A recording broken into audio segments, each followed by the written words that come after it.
السلام عليكم ورحمة الله تعالى وبركاته. الحمد لله رب العالمين وصلى الله وسلم وبارك على نبينا محمد وعلى آله وصحبه وسلم تسليما كثيرا ثم أما بعد. Whose name was mentioned the most this evening in Jama'ah? Yusuf alayhi salam. I guess you know the story, right? So you already know the story. Shall we skip it to go to the next surah? Or shall we talk a little bit about Surah Yusuf alayhi salam? Now Allah subhanahu wa ta'ala, when He mentioned Surah Yusuf, it wasn't mentioned just for the pleasure of telling stories. He mentioned it at the beginning and He said subhanahu wa ta'ala, نَحْنُ نَقُصُّ عَلَيْكَ أَحْسَنَ الْقَصَصِ. We shall relate to you and narrate to you the best stories. When it comes to stories, Allah subhanahu wa ta'ala will tell the best stories. Why? Because they are true. These are true stories. And sometimes, and as a matter of fact, most of the times, the best stories are those stories that you know that they are true. And when you read their events, you say, wow, this is real. It really happened. It's not like these fairy tales that we all know, they're just fairy tales. You might enjoy reading it, but you know that it's not true. It was nice, but it's not true. But when you know that it's true, then it becomes definitely the best story. And there are so many benefits. Allah subhanahu wa ta'ala at the end of the surah mentioned that these qasas, لَقَدْ كَانَ فِي قَصَصٍ عِبْرَةٍ. That when we relate these stories, it's for the ibrah. It means to take admonition, remind them from the story of Yusuf alayhi salam. What do we get from the story of Yusuf? Let's first of all zoom together the beginning of the story. Let's zoom in all the way into a small town somewhere in Palestine. And zoom in further down, all the way to a small village. You zoom in all the way to a small house, window through that house, a father and a son who just woke up. A young boy comes to his father and says, Baba, Dad, Dad, Dad. You know how kids keep repeating themselves sometimes when they speak to you? Baba, Baba, Baba, you get fed up. Yes. Sometimes they repeat the same thing over and over again to show you how young he was. Allah subhanahu wa ta'ala says, إِذْ قَالَ يَا أَبَتِ إِنِّي رَأَيْتُ أَحَدَ عَشَرَ كَوْكَبًا وَالشَّمْسَ وَالْقَمَرَ رَأَيْتُهُمْ لِي سَاجِدِينَ. It says, Dad, Ya Abati, which means like Baba. It's just like those loving, beautiful words and calls when he calls his father. إِنِّي رَأَيْتُ أَحَدَ عَشَرَ كَوْكَبًا. I've seen 11 kawkab, 11 planets. He couldn't tell what exactly were the planets. But I've seen 11 planets. وَالشَّمْسَ وَالْقَمَرَ, and the sun and the moon. رَأَيْتُهُمْ, I've seen them. So he repeated, I've seen them twice, just like a child when he says, Baba, Baba, I did this, I did that, and I did it again. Eventually he keeps repeating himself to tell you how young he was. The story of Yusuf was mentioned to the Prophet ﷺ for a particular reason. No wonder when the Prophet ﷺ was going in the journey of al-Mi'raj, as he was going up, ascending up through the seventh heavens, he went through the first heaven and there was Adam alayhi salam, the second heaven there was Isa and Yahya, and then who was in the third heaven? Yusuf. He met Yusuf. Yusuf was there. Why? What is so special about Yusuf? And why all these prophets the Prophet had to meet on his way all the way up to meet his Lord subhanahu wa ta'ala? A reminder for him what he is going to be going through. The story of Yusuf alayhi salam, the ultimate goal of narrating the story of Yusuf is to teach us the lesson of being patient throughout all the trials that you might go through in this life. And at the end, al-aqibatu lil-muttaqin. It's always, the end is always for the righteous. The good end, always for the righteous. Some people might say, well, I'm going through trials that no one else is going through. Like what? My family. My family, they disowned me. My family, they have done this to me. My brothers, my sisters, my mother, my father. People, they're complaining about some family feuds. And then some others, they say, Wallah, fitna, I can't protect my eyes. I always look at the haram. I don't know how to stop it. It's fitna. I don't know what to do about it. Others, they say, I'm so much obsessed by wealth and money and lifestyle and status. Others, they say, so many different trials. And if you check all these examples that we talked about and more even, you'll find each and every one of them in the life of Yusuf alayhi salam. Let's go over the life of Yusuf alayhi salam real quick to see the trial that he had to go through. Number one, the first trial, that family feud, began with what? With hasad, envy. Envy. And who was envying him? His own brothers. His own brothers. And which brother we're talking about here? We're talking about his older brother. I mean, usually family feud among siblings, it's always the siblings of the same age almost. But you have the older one envying a baby? It's ridiculous. But now Yusuf alayhi salam, he had to go through this. His older brothers were envying him. Why? Because they thought that their father, he loves him more than anybody else. So the shaitan came whispering to them, saying, listen, you gotta get rid of him. Let's finish it. And then after that, your father, he will have no other option but to love you. That was their logic. Allah musta'an. They were young too. So they thought it was going to work. And they took him to that journey. SubhanAllah. Now, another thing is, as a child, the child loves to be, in the outdoors, having fun and playing. And here's this child, his brother was suggesting to their father, in his presence, we want to take him out so he could play in the pastures. Now, as a child, we'll definitely say, Baba, I want to go with him, I want to go with them. Under so much pressure, emotional pressure, the father gave in and he said, okay, fine, take him. However, be aware of it. Be careful. Don't let the wolf prey him. Don't let the wolf take him. Now, of course, the father, without knowing that, he gave them an excuse now. He said, okay, so that's a good idea. We'll just blame the wolf for it. Eventually, they took their brother. Now, that baby is walking with his brothers. Full trust. He trusted them. And he was relying on their protection. Because that's the promise they gave to their father, right? We'll take care of him. A child is put all his confidence and trust in his own brothers, and then they betray him. Allahu Akbar. Now most of us, alhamdulillah, adults, we're suffering these kind of family feuds. When we are adults, independent, we can do things on our own. Imagine someone of his age being betrayed by his own siblings and brothers. Now that is a disaster by itself. You look at his brother and everybody just looking at him, they want to eat him alive. That by itself was scary. But then what did they do to him? They threw him alone in this water well, in the middle of nowhere. The darkness of that water well, the sound, the dripping water is so scary. Just being there, child alone, feeling the moisture of the air around him, doesn't know what's going to touch him or reach him, or he's going to live or not. All these thoughts, but Allah subhanahu wa ta'ala got peace into his heart. So you're going to tell them about it later on in your life, which means don't worry, you're going to survive it. It's going to be a trial. And then he was pulled out afterwards. Where was he taken to now? He was taken into slavery. And not just any slavery. Slavery in a complete different land. Different culture, different geography, different language, different religion. Everything was strange and different. You guys, most of you came from a different place. Most of us here at TSC that came from a different place. Immigrated from somewhere else, right? When you came here, remember when you first arrived, everything was so unique and strange for you? But you were not under pressure of any kind of pressure actually. So alhamdulillah, you went through easily. But you're talking about a child. A child who doesn't even have hope to return back home. Guess why? Because he knows if he's going to go back home, what's going to happen to him? His brothers are going to go after him again. They might kill him this time.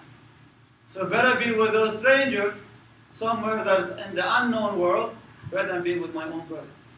See how harsh that reality was for this child, alayhi salam. So he was put in slavery, in a complete strange land. And he was now, before that, he was a free person. Now he's completely becoming a servant to somebody else. Even though he was at a very good level of servitude, but still he was a slave.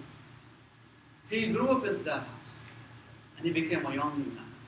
Usually, when you have actually slaves growing up in the palace, they're very well maintained, very, very well maintained. So he grew up to be a nice, strong, healthy, young man. And then suddenly, there's another trial happening in his life. He's barely maturing, barely recognizing what lust or desire is in his life, and he was maintaining chastity. He was very honest, very decent, very protective, and he completely innocent, unaware of all these things, what women may think about.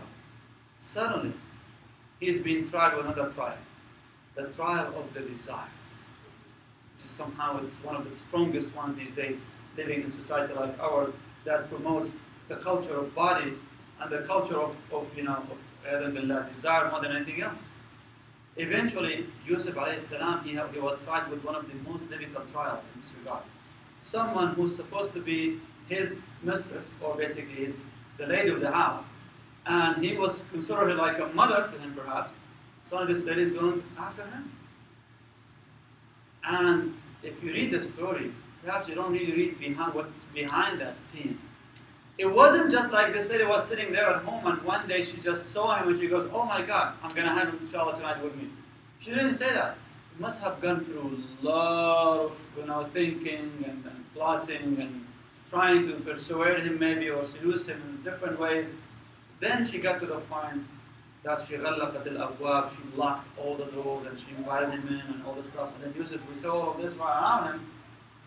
He was almost there, like another human being. He got very weak, not because of his desire, but because of his position, being under pressure, under oppression right now, fearing for his life.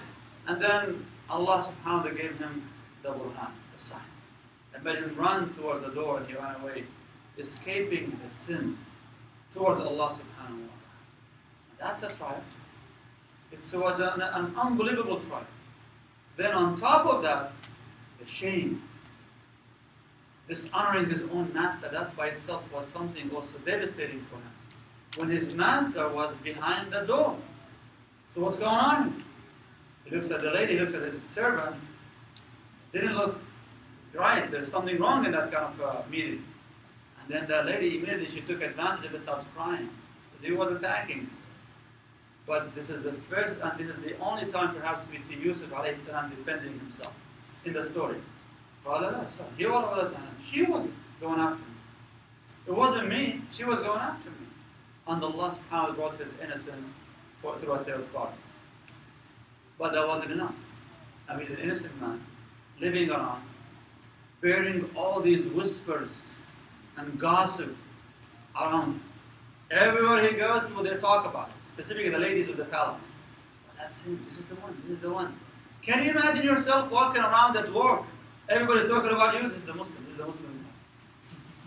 This is this. This is that. How do you feel about it? Subhanallah, Yusuf alayhi salam was going through all of this, and then finally, that lady, when the rumors went all over the city, she invited all the ladies of that basically not all the ladies, but basically the elite society, and she brought them in for food and for a party. She threw that party for them to show him this guy that she just fascinated with.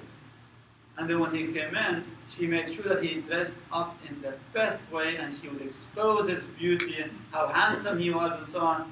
And as he was coming in to serve these ladies, all these ladies cut their hands.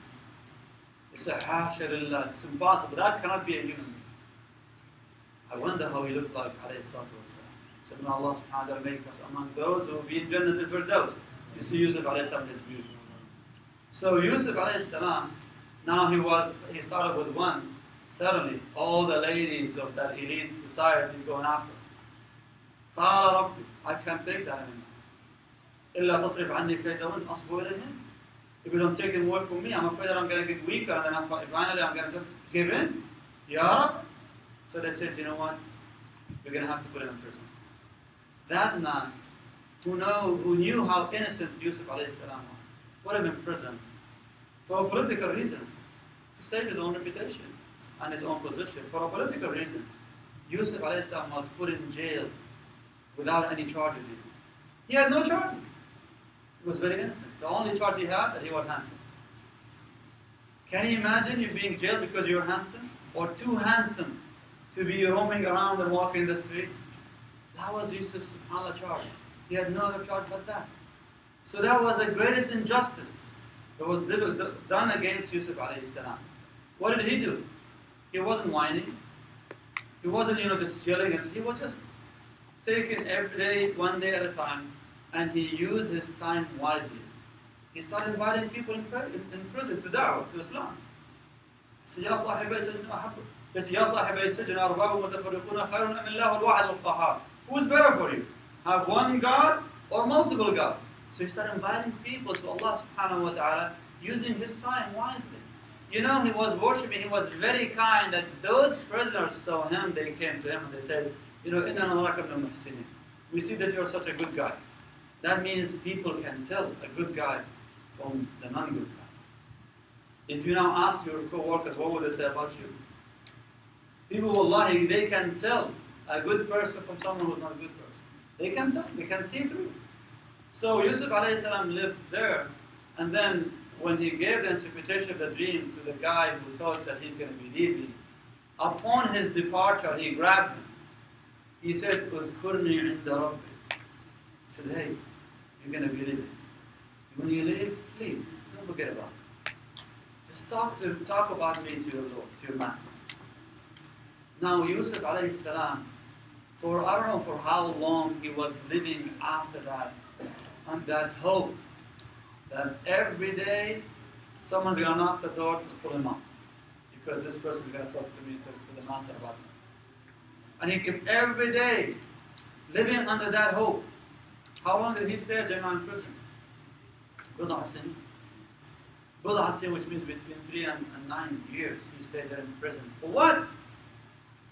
No charges, nothing that I've done wrong, only that he was innocent. He was just a handsome guy. Alayhi salatu wassalam.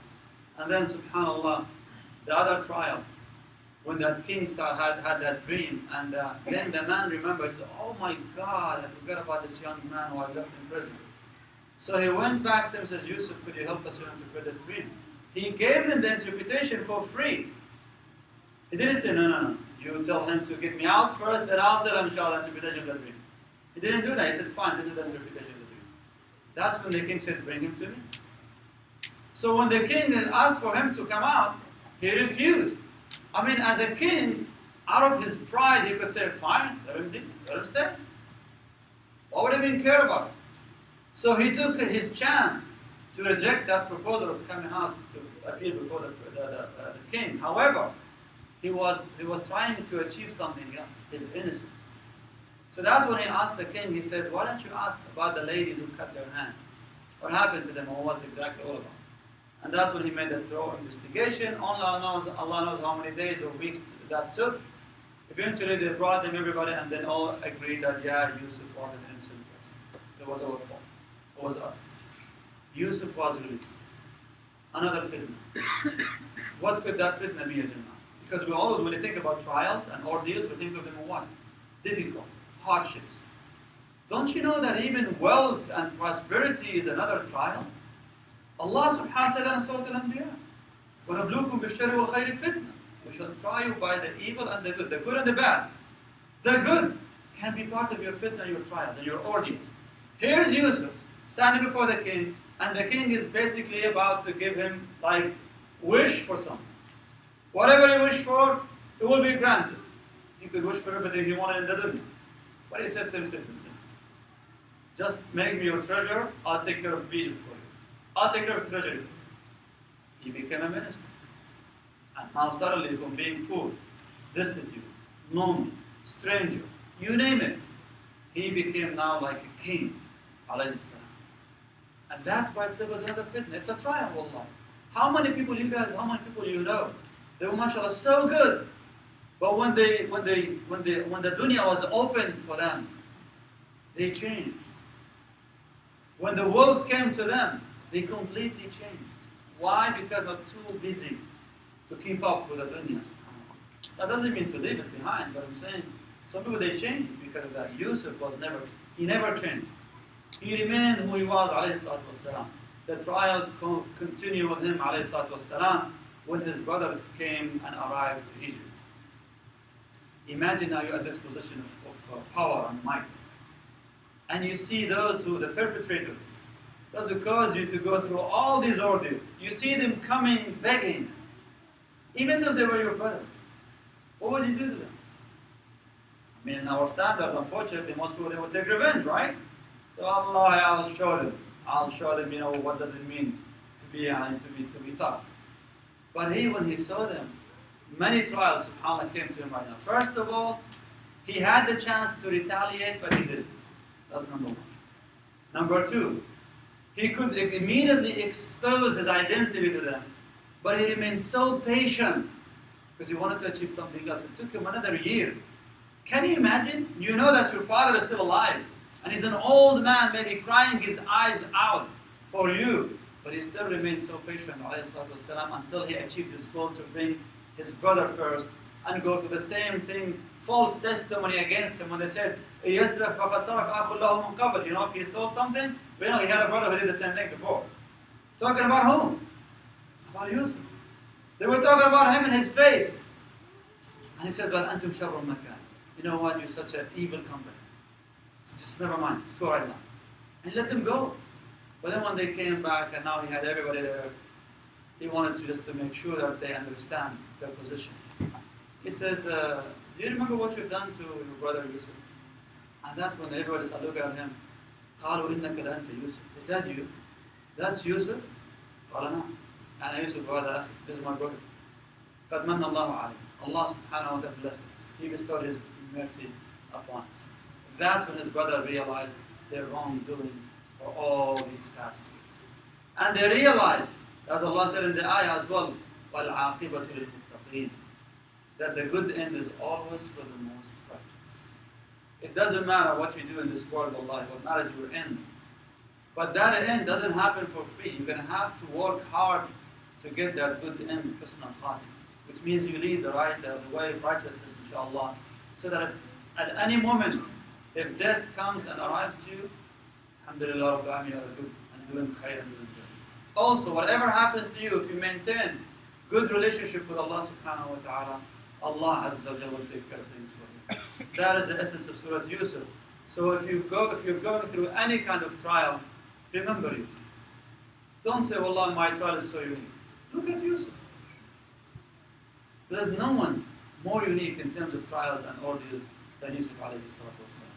Alhamdulillah Rabbil Alameen. Wa sallallahu ala nabiyyina Muhammadin wa ala alihi wa sahbihi.